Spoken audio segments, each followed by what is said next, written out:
सूचना देतील सर्वांना. जय आनंद जय जय आनंद. आपले आदरणीय गुरु महाराज नारायणजी महाराज त्यांच्या प्रेरणेमधून 2028 मध्ये रायर या ठिकाणी संत बाळगीर महाराज यांच्या जन्मभूमीमध्ये महाकुंभमेळावा ठेवण्यात आला. कारण 27 मध्ये नाशिक या ठिकाणी कुंभमेळाव्याचं आयोजन आहे आणि याच वर्षी प्रयागराज या ठिकाणी कुंभमेळावा झाला होता. गुरु महाराजांच्या मनामध्ये संकल्पना आली की माझे भक्त सर्व त्या ठिकाणी प्रयागराज या ठिकाणी जाऊ शकत नाहीत, त्यांच्यासाठी आपण एक कुंभमेळाव्याचं आयोजन करावं आणि ते पण संत बाळगीर महाराज यांच्या जन्मभूमीमध्ये व्हावी, त्यांची ही संकल्पना मनामध्ये त्यांच्या रुजली आणि त्यांनी सर्वांना आपल्याला त्या ठिकाणी कुंभमेळाव्याचे आयोजन करायचे या उद्देशाने प्रेरित होऊन सर्व भक्तांच्या भेटीगाठी घेण्याचं काम चालू आहे. आणि या कुंभमेळाव्यासाठी भक्तांचा सुद्धा खूप मोठ्या चांगल्या प्रमाणामध्ये प्रतिसाद सुद्धा आहे. प्रतिसाद तर या निमित्तानं आपण या ठिकाणी आलेलो आहोत.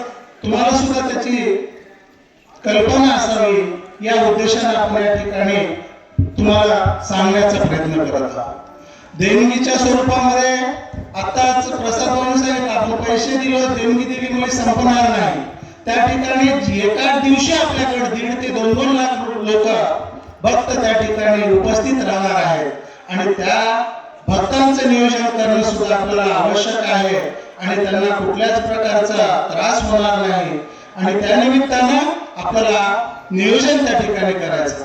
आणि महत्वाचं म्हणलं तर प्रत्येक भक्तांच्या घरी आपले गुरु महाराज भेट द्यायला आहे. आपल्या गावामध्ये आल्यानंतर त्यांची ही तळमळ आहे. आपण एका ठिकाणी जरी मंदिरावर दत्त मंदिर असो किंवा सार्वजनिक कुठलंही समाज मंदिर असेल तर बोलवलं तरी थांबत होते. मात्र माझ्या भक्तांची तळमळ, प्रत्येक भक्त कशा परिस्थितीमध्ये आपण जीवन जगतो, त्यांची राहण्याची हालत परिस्थिती कशी आहे, त्यांच्या घरीच कोणाचं पत्राचं घर असो, कोणाचं कुडाचं असो, मातीचं असो, मोठा प्रत्येकांना वाटतं की गुरु महाराज त्यांच्याच घरी जातात, तर आपल्या गुरु महाराजांची संकल्पना वेगळी आहे. मला माझ्या प्रत्येक भक्तांच्या घरी जायचं आहे, त्यांची खरी परिस्थिती काय आहे हे जाणून घ्यायचे आहे.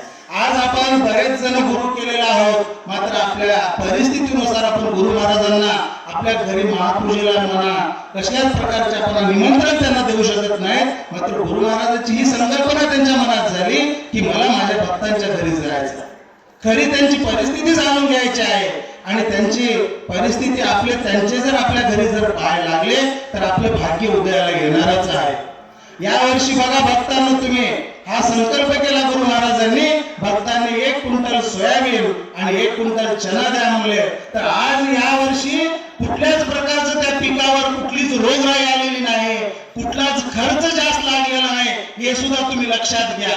त्यांचे जे वाचा आहे त्या वाचेमधून ह्या गोष्टी निघाल्या.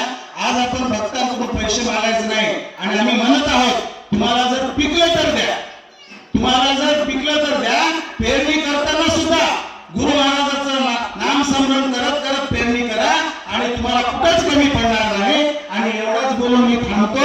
गुरु महाराजांना तुम्ही जर या कार्यक्रमासाठी देणगी दिलात तर तुमच्या आयुष्यामध्ये सुद्धा खूप मोठ्या प्रमाणामध्ये भरभराटी होणार आहे. आज बघा तुम्ही, आपण आपल्या घरी थोड्या मोठ्या साधू संतांना आणून जेवण करून आणू शकतो का? नाही. आपला जो काहीतरी त्याचा खारीचा वाटा समजा, त्या वाट्यामधून जर आपण त्या ठिकाणी गुरु महाराजांना देणगी दिली तर त्या देणगीमधून आज आपलं भाग्य समजा. त्या ठिकाणी कुंभमेळाव्यामध्ये जे साधू संत आहेत त्यांच्यासाठी त्याच्यामधून अन्नदान होणार आहे. आलेल्या लोकांना सर्वांना त्या ठिकाणच्या याच्यामध्ये तो लाभ मिळणार आहे. एवढं बोलून या ठिकाणी थांबतो. जय आनंद जय जय. यानंतर गुरु महाराजांच्या वाणीमधून गणेश पाटील